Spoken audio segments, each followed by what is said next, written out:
Hi guys, what's up? Vinci here. So for our movie night tonight, nag-crave kami ng Chowking Chao Fan. So, kami naman magluto ngayon ng own version namin ng beef, Chowking Beef Chao Fan. Okay? Let's go. Let's check it out. First is the rice. Yan. Tapos kangkong. Finely chopped yung kangkong. And then onion, minced. And then ground beef. We'll also use sugar. This one is brown sugar, obviously. And then oyster sauce. Mamacita. Dark soy sauce. And then soy sauce. And then we will put a little bit of chili. Ito sariling gawa. Homemade yan, yung chili. Okay. And then siomai for toppings. Bilhin lang namin siya. First, oil. And then the ground beef. So unahin muna natin lutuin yung ground beef. Okay. So, pag nag-brown na siya, it means na cooked na. So, set aside na siya dito. Then, put the onions.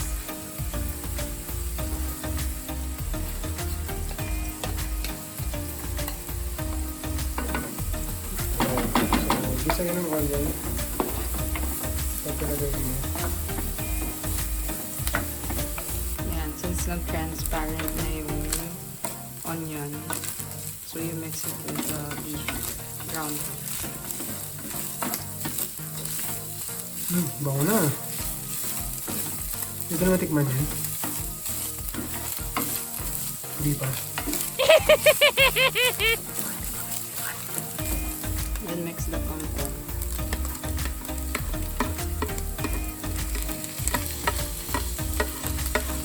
Ito ang magbibigay kulay sa ating beef Chao Fan. Yan.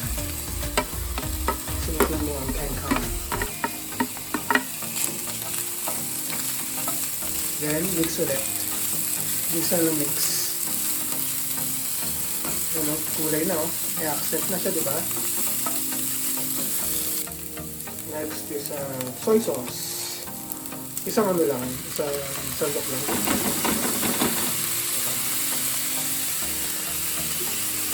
Then, mix ulit. Mix. Meron mo na. And next ang brown sugar. Pero karami. I don't know, just put 2 pinch. 2 pinches solution. Okay, copy. Tapos, mix ulit.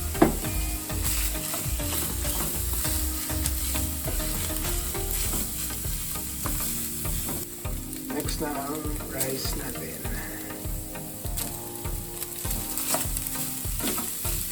Ang tira-tirang rice mula sa lunch. Kasi kami dito lagi, marami kami tira-tirang rice mula sa lunch palagi. So, kung makapansin nyo, parang last video namin, kumuha kami ng kimchi fried rice. Tira-tirang din yun, rice mula sa lunch. Kung gusto nyo makita, i-click nyo yung link sa yan sa upper right, para dun sa kimchi fried rice kung gusto nyo mapanood. Okay? Yan, tapos pit-pitin ba? Pag-iwa-iwalayin ang kanin. Ayan. Yung ginagawa niya yung bebe ko. Pit-pitin para mag-iwa-iwalay.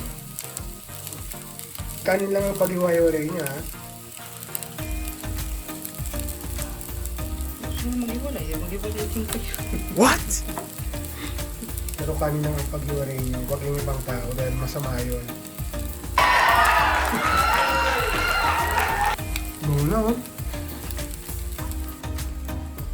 Guys, so, tinutulungan ko si Bebe kasi baka sabihin niya, hindi ako tumutulong sa pagluluto.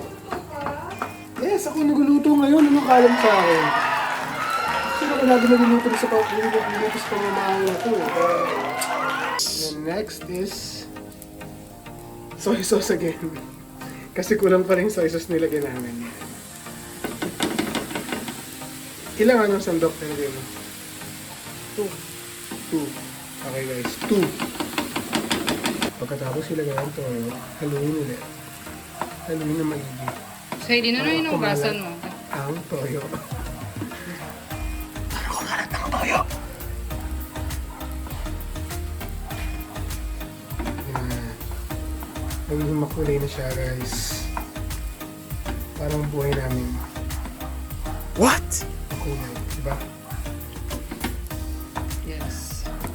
Diba yan? Kulay ang buhay. Okay. And next is oyster sauce. Ano ang oyster sauce? Yan, oyster sauce na. Mamacita. So, ilang sandok yan? Mga 1.5. 1.5 guys. Oyster sauce.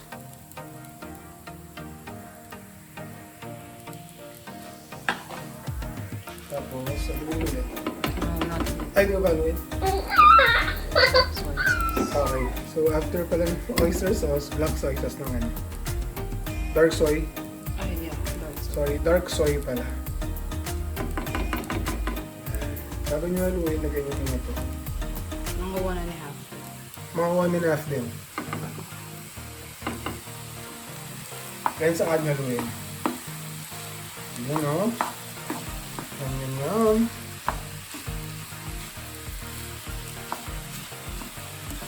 Okay. Guys, isasim na natin ang ating pork siomai na pang toppings. Ayan. Since na wala kaming steamer para sa mga dim sum, nag-improvise lang kami. Yan, strainer, tapos papakuluan namin ng mainit na tubig. Ilan ang suluto natin? Ilang minuto natin ang siomai?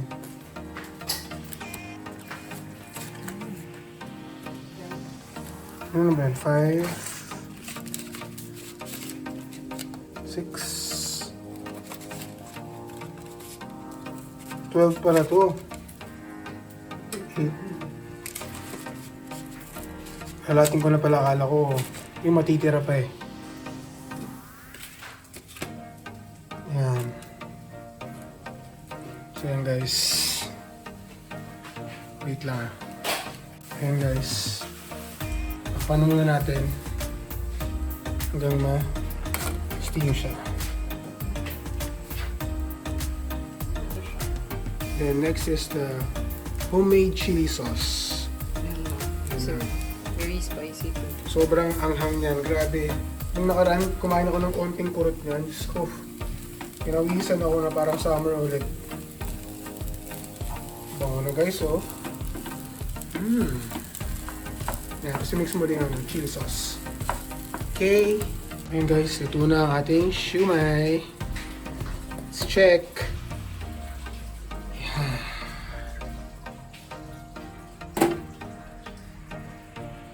Init. Nasting naman. Okay. Perfect. Ayun, umusok na kita nyo. Ayun, oh. Yes. Okay, so titikman na natin ang whole version namin ng Beef Chao Fan.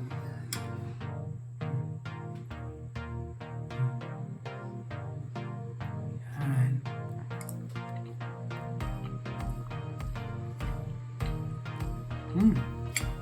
Sarap. Sarap. Tikman natin yung siomai. With siomai naman. Kakalat na ako. Oh yes, it's very nice. Sarap. Success. Thank you guys. Till our next video.